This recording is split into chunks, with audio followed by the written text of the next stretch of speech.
My new job starts on Monday. I keep thinking, what if they realize they made a mistake hiring me? I have 90 days of probation, 3 months to prove I can do this. The pressure feels huge. I have to make a great impression, right from the first hour. But what does that even mean? Most new employees believe their first goal is to impress everyone. Of course, that's the whole point. They hired me to do a job, so I have to show them I can do it, fast. That sounds reasonable, but that pressure, the need to impress, is often what causes new employees to fail. To fail?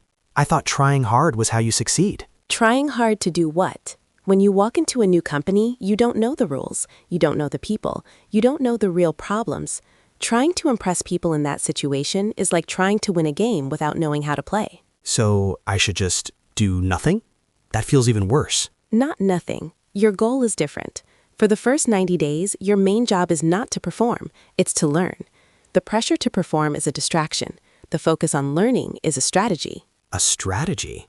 I've always thought of the first few months as a test I have to pass. Let's change that idea. It's not a test. It's an orientation, a period of discovery. If you treat it like that, you'll end up making a much better impression. We can break it down into a simple 3-month framework. Okay, a framework sounds better than a test. What's the first part? The first month is about observation. Most people think they need to start contributing on day 1. They want to show how smart they are. Yes, exactly. I want to solve a problem in my first week, show them they hired the right person. And why does that often fail? Because you can't solve a problem you don't fully understand. You don't have the context. You might be solving the wrong problem or creating a new one. I'd be trying to help, but I could actually be making things worse. I never thought of it that way. So the new way to think is this. Your primary job in the first 30 days is to be a sponge. Your goal is to absorb information. Your most important skill is not your expertise, it's your curiosity. A sponge, just soaking things up. So what does that look like? Am I just sitting silently in meetings? You're listening more than you're talking, yes. But you're also asking questions. Not questions to challenge people, but questions to understand. You need to clarify everything. What kind of questions? I'm always worried I'll ask a stupid question. A great question for your manager is, what does a successful first month look like to you? Or when someone gives you a task, you can ask, to make sure I understand, could you tell me what the finished result looks like? These aren't stupid questions. They show you care about doing good work. You're trying to clarify expectations, not show off. That feels different. I'm not asking because I don't know. I'm asking to make sure we agree on what success is. Okay, so month 1 is learn. Be a sponge. Ask questions to clarify the basics. What about month 2? In the second month, the focus shifts from learning to connecting. Many new employees think it's best to keep their head down and just focus on their own tasks. It feels safer. You don't want to bother people. You just want to get your work done and prove you're a hard worker. But work doesn't happen in isolation. The reason this approach fails is that you miss the most important information.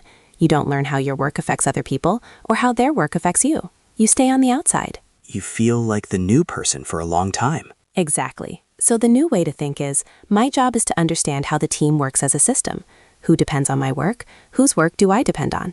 Building these relationships is not just about being friendly. It's about being effective. So how do you do that?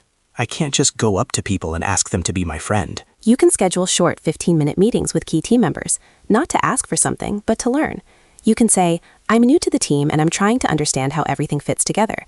Could you tell me a bit about your role and what you're working on? People are usually happy to talk about their work. They are. And in these conversations, you learn about the team's culture. You start to understand the implicit rules. Implicit rules? Like the unwritten rules? Yes. How does the team handle disagreement? Is it better to communicate by email or instant message? Who is the real expert on a certain topic? This is information you can't find in a training manual. You learn it by connecting with people. Okay, so month 1 is learning the job. Month 2 is learning the people in the system. It feels like we still haven't done any real work. You've been doing work, but you've been building the foundation. Now you're ready for the 3rd month, contributing. The common belief here is that you need to do something big and impressive. Launch a huge new project. Right, the grand finale of my probation period. And why is that a dangerous idea? Because you're still new.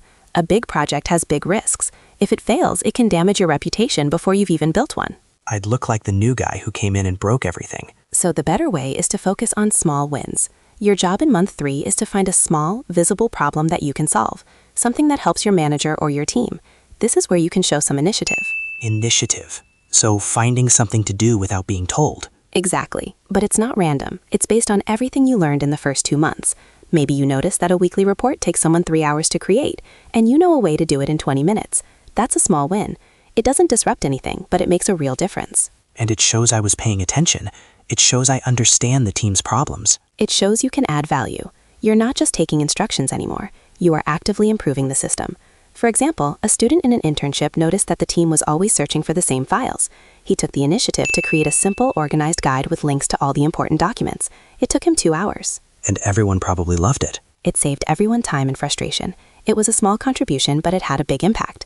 That is a much more powerful way to make an impression than trying to lead a giant project. This all makes sense, but it still feels a bit slow. My manager will have targets for me. They'll expect results. If I spend a whole month just learning, won't they think I'm not productive? That's the key fear, and it's why communication with your manager is so important. This framework is not a secret plan. You should share it. Tell my manager I'm going to spend a month learning? You frame it differently. In your first week, you can say, my goal for my first 90 days is to get fully up to speed and start adding value. To do that, I've created a small plan.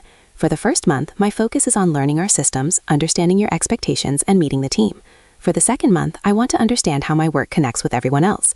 And in the third month, I hope to start taking more initiative on small improvements. Does this sound like a good plan to you? So I'm not asking for permission. I'm showing them I have a professional approach. I'm trying to get into alignment with them. Exactly. You are managing their expectations. Most managers would be incredibly impressed by that.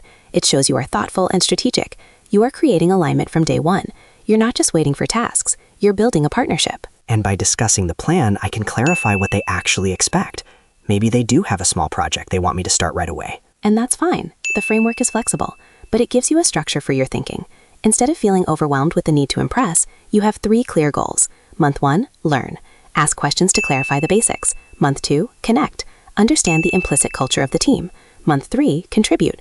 Use your initiative to create small wins. The whole idea is that you can't contribute properly until you learn and connect. They build on each other. That is the core of the system. You earn the right to contribute by first demonstrating that you understand. So if I use this framework, my manager won't see me as a passive learner. They'll see someone who is carefully and deliberately integrating into the team. Someone who is focused on long-term success, not just short-term impression. Precisely. That is a far more valuable employee. They can trust you more because you've shown you respect the process. You've taken the initiative to make sure you're in alignment with their goals. You've taken the time to clarify things instead of making assumptions. It's strange. Thinking this way, the pressure feels less. I don't have to be perfect on the first day. You don't. My job isn't to have all the answers. My job is to ask good questions. My goal isn't to be the star. My goal is to be a good team member. And if you focus on that, you will have a very successful 90 days and a successful career. It all just feels simpler now, less scary. I have a plan. Hello, everyone. We hope that conversation felt helpful. Starting something new is often a challenge. We're curious to know what other challenges you're facing as a student or young professional. If there's a topic you want us to explore, please let us know in the comments. We'd love to hear from you.